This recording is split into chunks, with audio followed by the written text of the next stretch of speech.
Creo que, y pienso que todos los que estamos muy involucrados en el mundo de los medios, nos damos cuenta que los medios son instituciones. Los medios no son, aunque pueden ser también empresas comerciales, distintos tipos de iniciativas sociales, pero se constituyen en verdaderas instituciones. Y Alejandro y su familia han logrado que en Florencio Varela haya una institución cívica que dure 50 años. Eso es algo que ya Alejandro en algún momento va a merecer que le hagan una estatua. No sé si la van a hacer o no, pero se la va a merecer seguramente por haber podido consolidar una institución cívica, especialmente en comunidades como las que forman parte de nuestro país, que tanta falta le hacen constituir y consolidar buenas instituciones cívicas. Yo diría que una de las claves que tiene mi ciudad y todos aquellos diarios y medios de comunicación que se constituyen en instituciones es que tienen arraigo. Es una palabra que creo que es clave para los medios de comunicación. Es decir, tienen arraigo y quiere decir que están relacionados, interrelacionados con la comunidad. Y la comunidad se nutre de ellos. Ellos se nutren de la comunidad, como los buenos periodistas, como hace Magdalena todas las mañanas. Se nutre de la comunidad, pero a su vez nutre a la comunidad de la que forma parte. Ese es el servicio. De alguna forma, como decía un pensador estadounidense, un buen medio, un buen periodista, en este caso un buen diario como mi ciudad, es la comunidad que se habla a sí misma a través de esa institución. O sea, es muy importante, en mi opinión, y puede ser que yo esté exagerando, ustedes piensan que como yo me dedico a estudiar esto, exagero aquello que estudio para darle más importancia, y es posible, pero realmente pienso esto. Para mí, los periodistas son tan importantes como los jueces, tan importantes como el resto de los funcionarios que forman parte de un gobierno. Por lo tanto, creo que muchas veces está subestimada la función periodística. Este arraigo no se logra si no se ama. FOPEAS surge un año antes de que se cumplan 20 años de democracia, ¿no? En el 2002, un grupo de periodistas nos juntamos pensando en definitiva que había cosas que estábamos haciendo mal los periodistas.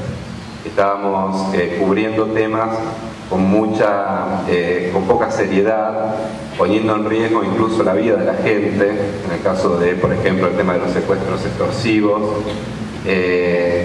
Nosotros nos preocupamos por la degradación de los valores que había dentro del periodismo y que hay dentro del periodismo, y en definitiva partiendo de la base de este lugar central que nosotros creemos que tiene el periodismo en la sociedad democrática.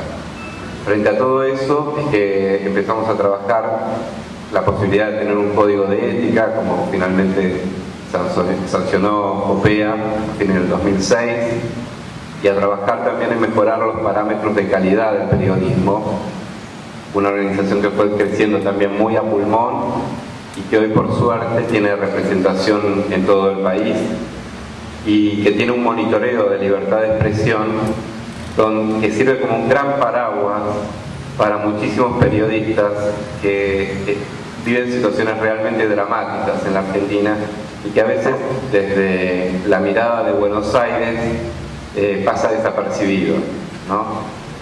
La mayoría de los casos que nosotros hemos tenido de denuncias, de amenazas, de ataques a la prensa han sido en provincias que son verdaderos feudos y donde la libertad de expresión está con suerte expresada a su mínima expresión, valga la redundancia, del juego de palabras, ¿no? Creo que la fiel demostración de lo que importa, el trabajo periodístico para el sistema democrático está en la cantidad de casos de corrupción que descubrió el periodismo, la cantidad de delitos de distintos tipos que fueron investigados por el periodismo, lamentablemente porque las instituciones del Estado no respondieron a eso, ¿no? En particular el sistema judicial. Y lamentablemente muchas veces pasó que la gente prefería venir a traer una denuncia a los periodistas antes de recurrir a las instituciones que tienen que responderle a todo eso. Creo que el periodismo ha tenido mejores y peores momentos. Creo que en la década del 90 se vio un periodismo muy combativo en cuanto a las denuncias de corrupción. La crisis del 2001 afectó mucho al periodismo porque al recortarse las pautas publicitarias de los medios se degradó también las condiciones económicas de los medios y por lo tanto las condiciones laborales de los periodistas. Las redacciones de los medios se redujeron muchísimo, por lo tanto una persona que por ejemplo trabajaba en algún equipo de investigación y tenía más tiempo para dedicar y hacer profundamente esa investigación fue absorbido por la coyuntura y por lo tanto no pudo profundizar ese trabajo. Y después, pese a que hubo una recuperación económica de los medios, esos equipos prácticamente no siguieron. Pese a todo eso, el periodismo, los periodistas buscan la manera de poder contar esas realidades que muchas veces tratan de ser acalladas. Gabriel ha sido muy generoso, Michi ha sido muy generoso cuando ha hablado de lo que significa la tarea periodística que hemos desarrollado en estos últimos años. Yo quiero recordar el gran coraje que tuvo Michi cuando asesinaron a José Luis Cabezas, que era su compañero, y que estaba cubriendo con él la temporada de Pinamar, y que justamente con un gran coraje se enfrentó a un gobierno constitucional como el de Menem, y que llevó a cabo yo diría, un trabajo de obstaculización y de obstrucción. ¿Escuchan? ¿Pueden escuchar bien? Sí. De los hechos, que fue realmente penoso. Incluso la lluvia de amenazas que cayeron, ¿no es cierto?, sobre Michi y sobre todos aquellos que quisieron cubrir toda la información. Bueno, indudablemente, cuando recordamos que nos ha tocado nacer en América Latina, también sabemos que es una región de riesgo social, de gran inequidad, incluso no es que lo digamos nosotros, lo marcan, por ejemplo, las estadísticas de las Naciones Unidas. Y frente a esta realidad, el periodismo aparece no solamente como el cumplimiento de una responsabilidad muy grande, sino como un ejercicio de conciencia frente al poder de los medios, un poco lo que vos señalabas, ¿no? Porque, por ejemplo, algunos gobiernos constitucionales, esto es lo importante, ¿no? Realmente gracias al destino, vivimos ya más de 30 años de democracia, y los que hemos vivido la época de la dictadura, con todas sus imperfecciones, no nos cansamos de alegrarnos y de agradecer de tener gobiernos constitucionales. Pero hay un tipo de poder que genera, ¿no?, una reacción muy adversa a lo que son los medios de comunicación. Por ejemplo, algunos gobiernos constitucionales como el actual que nos gobierna y la última parte, yo diría, del gobierno del doctor Kirchner también, parece no poder soportar el disenso o la crítica, y automáticamente un adversario se convierte en un enemigo, según esta óptica, que parece no advertir que justamente una prensa dócil, sumisa, uniformada, no sirve en la democracia porque pierde inmediatamente el apoyo popular, que se ve que es una prensa manejada. Y justamente el año pasado, yo recuerdo cuando uno de los candidatos ahora presidenciales de Uruguay, Pepe Mujica, decía en una larga entrevista, decía, ¿por qué los argentinos se quieren tan poco? Y es verdad, es decir, por ejemplo, incluso esa pregunta en boca de un hombre, los jóvenes seguramente no saben, Mujica fue un jefe tupamaro, es decir, yo estoy absolutamente en contra de la lucha armada, pero fue un hombre que pagó en carne propia con largos años de prisión, tengo entendido que algunos años incluso en absoluta oscuridad, en una especie de calabozo, ¿no? Y que este hombre hablara de la falta de concordia entre los argentinos, me pareció tan importante. Fíjense, por ejemplo, tenemos conflictos que deberían ser absolutamente evitables. Hemos tenido el destino maravilloso de ser uno de los graneros del mundo. Y resulta que, por ejemplo, nuestros gobernantes confunden, ¿no es cierto?, la prosperidad y la riqueza del campo argentino con una lucha política. Cuando la señora presidenta habla de los piquetes de la abundancia, realmente si uno se detiene a pensar, dice, ¿cómo piquetes de la abundancia? gracias al cielo, que los chacareros, que los estancieros también, que la gente pueda comprar productos hechos en la Argentina, como autos, tractores, villadoras, en fin, ustedes conocen el tema también como yo. Lo cierto es que es muy preocupante, ¿no es cierto?, que después de un año de conflicto, ahora nos encontramos prácticamente a las puertas del viernes, ¿no? Empieza un paro general del campo, en donde, bueno, espero que no se produzcan los cortes de ruta, pero ya la situación, empeorada con la sequía, además, ha complicado un panorama ya de por sí muy inquietante, ¿no?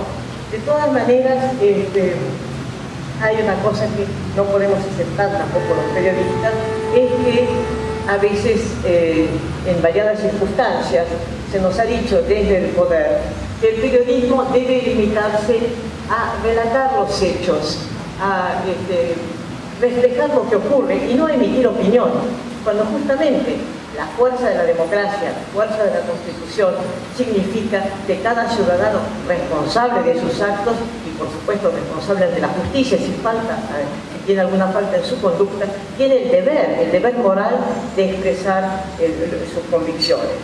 Bueno, daría a veces la sensación que entre nosotros las relaciones se convierten en un pase de facturas entre bandos en pugna y muchas veces me da la sensación que a fuerza de transitar por la cornisa de los abismos nos hemos olvidado que los abismos existen.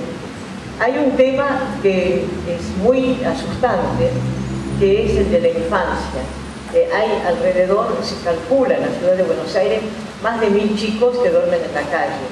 En ese sentido hay, por ejemplo, se conoce muy poco esto, es muy importante. Hay una escuela, la calle Humberto Primo, una escuela municipal, en donde, bueno, a fuerza de tino y de un gran afecto y de un gran manejo de la situación y a través también de las señoras que trabajan en el hall de la Estación Constitución y que están agrupadas como meretrices en distintos grupos, en la escuela se han acercado a esos chicos de la calle, que algunos de ellos han dejado de estar en la calle y, por ejemplo, están cursando en la primaria, aprenden a leer y escribir en una escuela pública como es esa, incluso con muy buen criterio. Por ejemplo, se les da la posibilidad de llegar, si quieren tarde, lo importante es que el chico vaya, haga acto de presencia, tenga aunque sea una pequeña pauta de que en algún lado se lo espera con afecto y en algún lado algo puede aprender.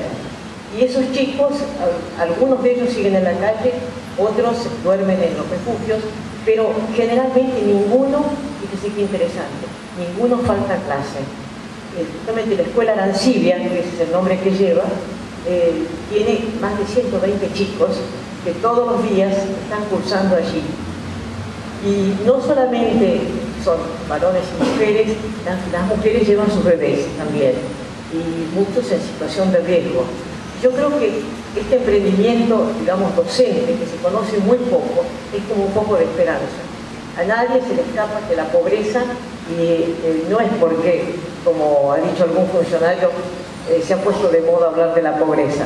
La pobreza es realmente un azote que nos está golpeando y que va en aumento y que, más allá de la crisis mundial que es cierta, merecería una mayor atención por parte de todos nosotros. No voy a echarle culpa solamente al Estado, ¿no es cierto? Pero creo que, por ejemplo, los chicos que se drogan, los chicos del Paco, tienen una urgente necesidad de contar con instituciones intermedias. El chico que se droga es un chico que está enfermo, es un chico al cual le pasan cosas muy serias, no puede ir a un correccional, porque va a salir mucho peor de lo que entró. Y además va a aprender una serie de refinamientos del delito que ciertamente es lo que efectivamente hay que evitar. Bueno, en este caso creo que estamos bregando con muy poco éxito por otra parte, para que las autoridades entiendan la necesidad de instituciones intermedias, que no sean un correccional, que tampoco el chico que drogado ha delinquido esté en la calle, que no puede estar en la calle, pero que de alguna manera se lo ayude y se lo cure. Es un enfermo, como decíamos, que necesita tratamiento. Bueno, ¿qué vamos a hacer, no es cierto, con las cárceles? ¿Qué vamos a hacer con el servicio penitenciario? La jueza Lima, a quien hemos tratado tantas veces, jueza de minoridad con una larguísima trayectoria. Justamente cuando le preguntábamos cuál es la formación que tiene el servicio penitenciario que atiende las cárceles de menores, nos decía que prácticamente preparación psicológica ninguna. Tienen un cierto manejo nada más, y lo que es muy peligroso, los chicos entran de pronto en la tranza de, a través de distintos favores, conseguir droga, o si no, los muelen a palos. Es decir, esto es uno de los grandes los cánceres que afectan a nuestra sociedad. De pronto uno se pregunta, ¿cómo puede ser que no habiendo conscripción en este momento, con la cantidad de edificios vacíos que deben haber quedado en todo el país? Recuerden ustedes que a los 18 años el servicio militar era obligatorio, o sea que había por lo menos 1 millón de personas, 1 millón de hombres, y ahora, bueno, mujeres también entran en las Fuerzas Armadas, que tenían lo que llamábamos la colimba. Bueno, esos edificios deben estar vacíos actualmente. Esos edificios, la comunidad, ya que el Estado no se ocupa de ellos, tiene que ocupar justamente un espacio como para que sean útiles para reinsertar en la sociedad esas chicas y chicos que han dejado de pertenecer al sistema. ¿Por qué han dejado de pertenecer al sistema? Más allá de todo lo que acabamos de decir, porque además no saben leer y escribir. Entonces, si para ser cajera de un supermercado hay que saber computación, imagínense ustedes lo que significa ser un iletrado, que ni siquiera puede leer, ustedes que están leyendo, las chicas que tienen un papel en la mano, imagínense si no pudieran leer absolutamente nada, si no pudieran subir al colectivo porque no saben el número del colectivo, porque no saben los números. Bueno, eso les ocurre a muchísimos chicos, y eso es responsabilidad nuestra, de los adultos, ¿no es cierto?, tomar las riendas del asunto y hacer cada uno de su esfera algo, ¿no es cierto?, para que esta situación se modifique. Ya me entendí un poquito, pero el rol del periodismo en democracia creo que es ese, saber de las necesidades de nuestros hermanos, pero no solamente el plato de comida que no se le niega nada, sino cosas que no dan votos, cosas que dan un infinito trabajo, cosas que significan, por ejemplo, la externación de los enfermos mentales del Borde y del Moyano, que están en condiciones ya de ser externados, pero no pueden vivir solos. Entonces, tiene que haber, eso yo se lo he preguntado a las autoridades de la ciudad de Buenos Aires, y todo el mundo me dijo, sí, hay 2 casas, pero yo estoy segura que la municipalidad tiene mucho más que 2 casas, así como le digo que el Estado, el Ejército Argentino debe tener muchísimos cuarteles que están vacíos. Justamente los grupos de terapia para enfermos mentales que se puedan después de un tiempo insertar en la sociedad, tienen que existir. Es decir, estas son todas falencias que cuando el periodismo las señalan, en muchos casos las autoridades nos acusan de mala voluntad, de ser críticos, de ver todo mal. El otro día justamente un ministro me decía, ¿usted no tiene una palabra de ponderación por la política de derechos humanos que lleva adelante este gobierno? Y yo le dije, no es así, jamás he criticado la política de derechos humanos que la lleva, pero tampoco puedo aceptar que la titular del Poder Ejecutivo diga que es lo mismo estar privado de ver un gol de fútbol que tener un familiar desaparecido. Me parece tan insultante, ¿no es cierto?, tan inadmisible, que seguramente ella no se dio cuenta de lo que estaba diciendo.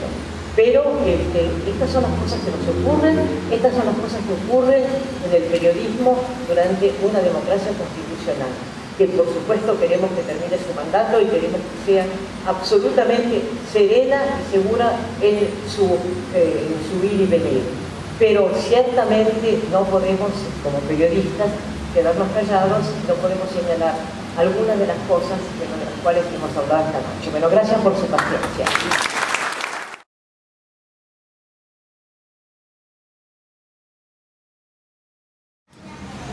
Trabajo en la LTV 91.1, en Vocecitas de la Calle. Es un orgullo para mí poder hablar con una periodista tan famosa y buena. Quiero preguntarle lo siguiente. ¿Es difícil en el mundo de los varones hacer periodismo una mujer? Porque yo quiero ser periodista y voy a estudiar para eso. No es más difícil yo creo para un varón que para una mujer es una cuestión de ponerse a trabajar y trabajar mucho. Yo creo que las mujeres actualmente del mundo manejamos muchísimas cosas, tenemos enormes responsabilidades.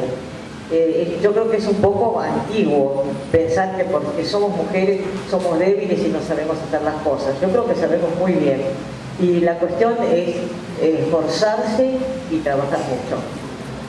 Quisiera que me contestara esta pregunta, porque unas semanas antes de las elecciones, el gobernador de la provincia de Buenos Aires la visitó en su programa y usted le dijo, porque él estaba como candidato para gobernar,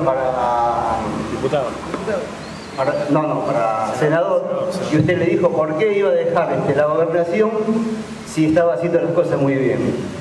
Cuando presentó el libro de Nelson Castro, yo le dije, usted mide bien, que es diferente, pero le daban bien las encuestas, usted mide bien por qué quiere ser candidato, o sea, por qué deja la gobernación para la cual ha sido elegida. Esa fue mi pregunta.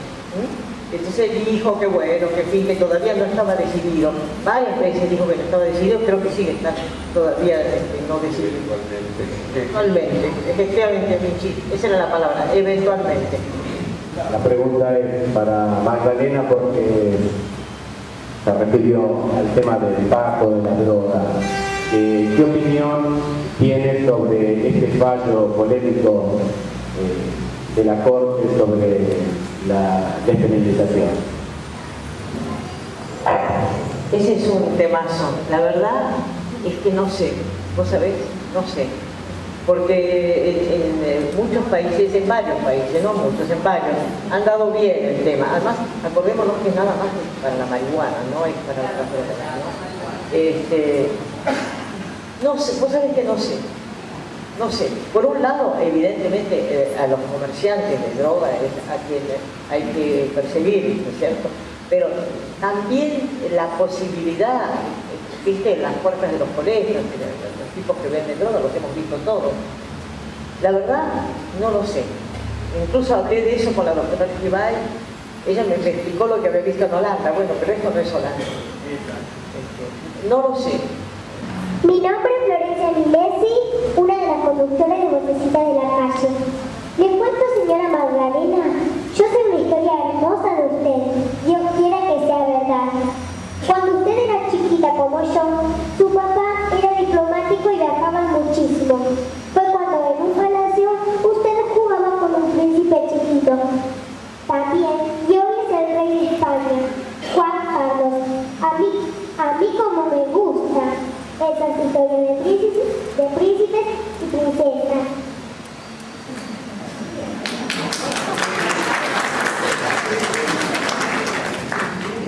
Bueno, sí, mira, ese es un cuento que en parte es verdad. En parte es verdad,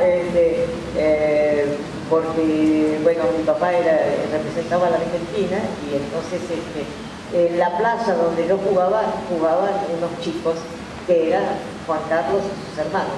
Entonces, bueno, nos hicimos amigos, pero eso no quiere decir nada, después nunca más lo vi. Y no tenía una corona en la cabeza.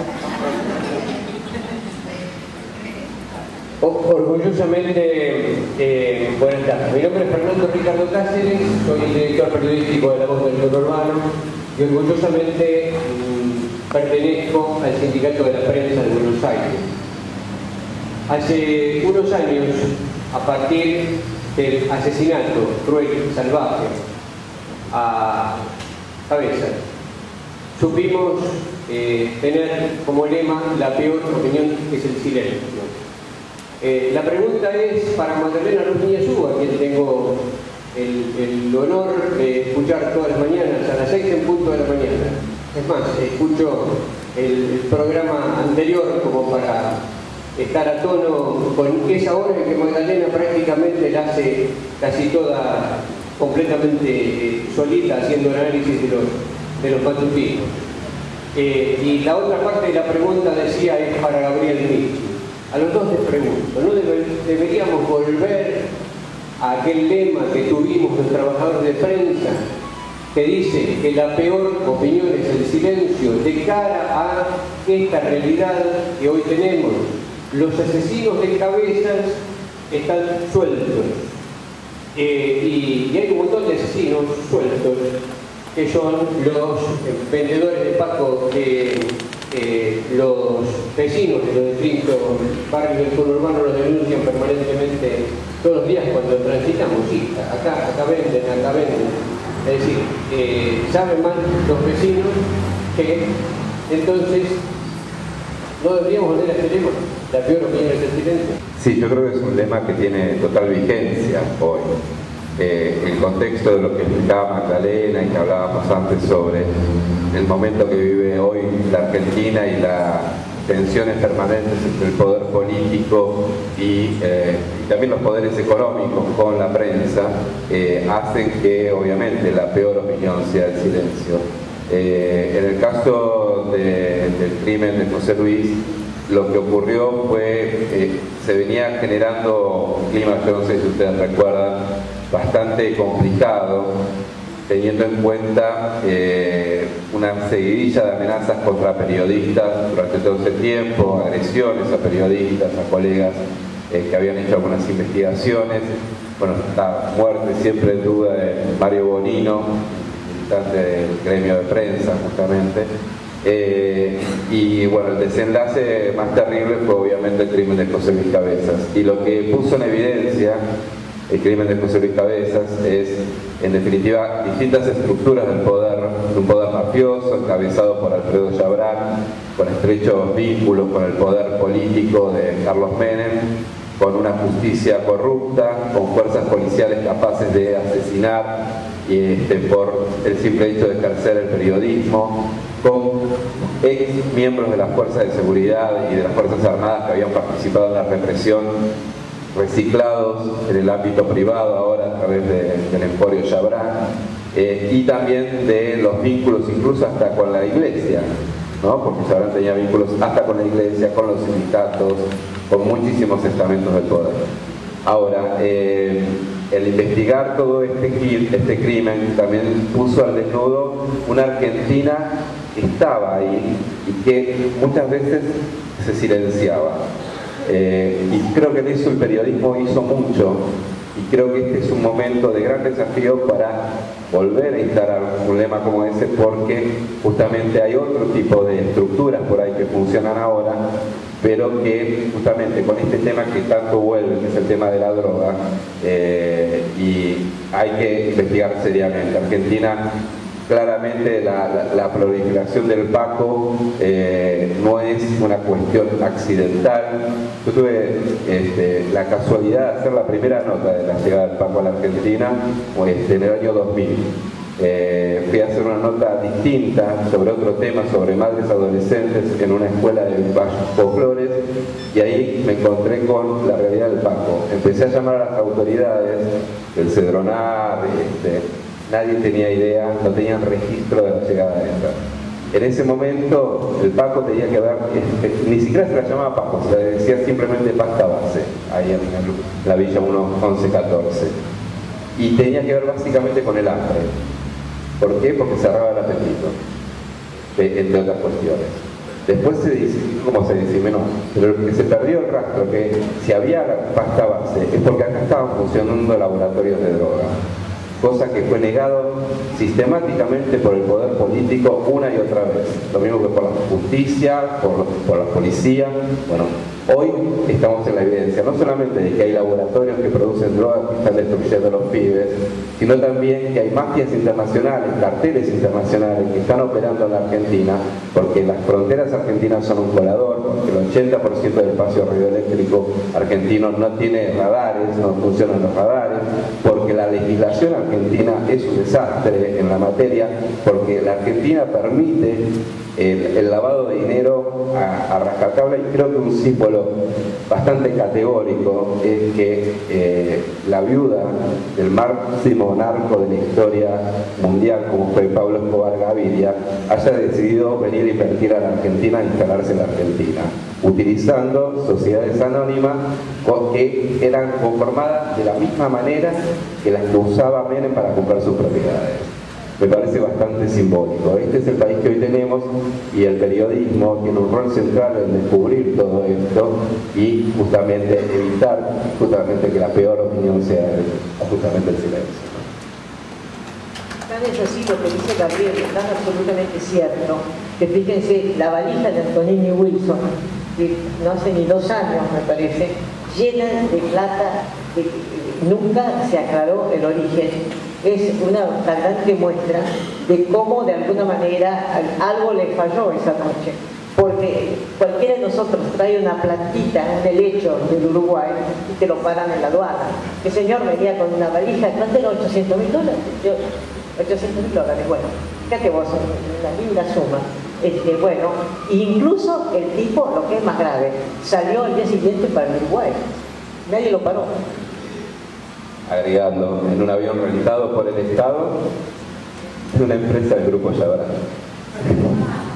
Juan José Domínguez, licenciado en Filosofía, le quería preguntar a Gabriel Michi si no debería existir, primero si existe, porque capaz que existe, yo no lo conozco, pero si no debería existir algún colegio de periodistas, algo usted comentó sobre Popea, que como los colegios de otras profesiones importantes, ¿no? Decía el profesor Ruiz, un periodista tan importante como un abogado, un juez.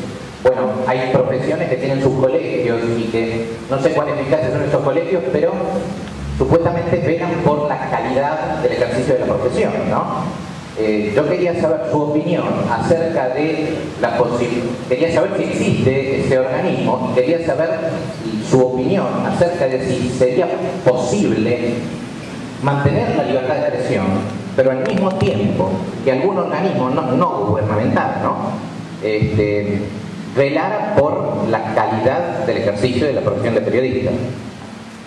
No existe colegio de periodistas porque no es una profesión que esté colegiada, justamente, digamos, cualquiera puede ejercer el periodismo, ¿no? Y acá hay un viejo dilema filosófico, justamente por el tema de la libertad de expresión, ¿no? Lo que se plantea, digo, porque esta discusión se ha planteado en estos últimos meses en Brasil. En Brasil existía la colegiación de los periodistas y se quitó en los últimos tiempos. ¿Por qué? Porque lo que se discutió, y lo discutieron los propios periodistas, es que, en definitiva, la libertad de expresión es un bien de toda la sociedad. Por lo tanto, todo ciudadano tiene derecho a poder ejercer la libertad de la palabra. Entonces es un viejo... Nosotros en Popea se armó este debate hace un tiempito atrás sobre si tenía que haber o no colegiación y no hubo conclusiones. Es un debate que tienen los periodistas, se vienen haciendo hace tiempo. También es cierto que las carreras de periodismo que existen son bastante recientes en general, ¿no? Hay algunas más tradicionales como la de la Universidad de La Plata, pero son bastante recientes y tampoco es garantía de que digo, yo como egresado de la Universidad de Buenos Aires y como profesor universitario, no es garantía de que la universidad sea una formadora de un mejor periodismo. Creo que en todo caso, si habría que pensar en algún tipo de colegiación en la Argentina, habría que pensarlo con otra variable que no sea exclusivamente educativa, es decir, que no sea solamente un título habilitante de una universidad, sino que justamente los años de trayectoria, la idoneidad demostrada en el ejercicio del periodismo sirvan de título habilitante. De hecho, existe un carnet profesional de periodista, pero que no está en desuso. Y las últimas épocas lo otorgaba el Ministerio de Trabajo, ese carnet habilitante. Por lo tanto, podía ser condicionado políticamente a quién se lo daban y a quién se lo dejaban de dar. Por suerte, se armó todo un debate sobre eso y bueno, está la discusión pendiente. Pero dada la realidad argentina, yo no sé si hoy por hoy podría funcionar, porque aparte hay otra cuestión, que es quién está a la altura de juzgar a sus colegas, en el caso de que se arme un colegio, ¿no? Teniendo en cuenta que es una profesión que tiene muchísimos matices, ¿no? Por ahí habrá que pensarlo, yo creo, como una alternativa donde se mezcle la parte educativa con el desarrollo profesional. Yo no sé si están de acuerdo los colegas. Bueno, en mi época obviamente no había carreras de periodismo, y hacía de abajo. Yo empecé de cadete en una revista que se llamaba Gente Joven que por supuesto se fundió a los 6 meses, atendía el teléfono, limpiaba la oficina, iba al banco. Miren qué antigüedad el cuento. Había banco los sábados a mediodía.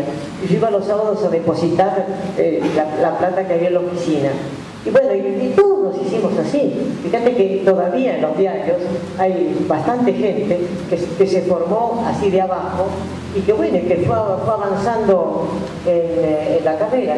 Y como vos decís, el carnet de periodista, además la ley 12.908 todavía está vigente, que es la que después de 29 días consecutivos, me acuerdo porque me salvó la vida en 2 juicios laborales, te daba la relación de dependencia, ¿no? Y sigue vigente, pero el carnet ha desaparecido, no tenemos más carnet. Yo tengo la impresión que en todos los países en América Latina la colegiación divide en la opinión de los periodistas, casi 50 y 50, con buenas razones de los dos lados, pero como decía Gabriel, en primer lugar, el periodismo ejerce de alguna forma algo que es un derecho colectivo, entonces tampoco se puede restringir el ejercicio de ese derecho colectivo a personas que hayan tenido determinada formación. Además, en una sociedad tan excluyente, donde alcanzar esa formación no es solo una cuestión de voluntad, sino de posibilidades, de desarrollo, de lugar de nacimiento, de sus condiciones socioeconómicas. A su vez, como decía Magdalena, la mayoría de los periodistas, yo diría, la enorme mayoría de los mejores periodistas son empíricos. Alguien que podría prohibir a Enrique Rapp, por ejemplo, que escribiera en el diario, o a Jorge Luis Borges, que dirigiera el suplemento literario de crítica, porque no tenía un título de periodista. Yo también soy profesor en la universidad, de la Facultad de Comunicación, y yo creo que intentamos formar lo mejor posible a nuestros alumnos, pero perfectamente puede haber personas mucho mejor formadas que no hayan pasado por la facultad. Así que mi opinión quiere que va a ver con buscar algún tipo de aseguros de calidad por otro lado, no de forma coactiva. Y COPEA de alguna forma intenta hacer eso, un lugar que construye una comunidad de periodistas, de profesores universitarios que intenta mejorar la profesión universitaria, pero sin buscar una forma coercitiva.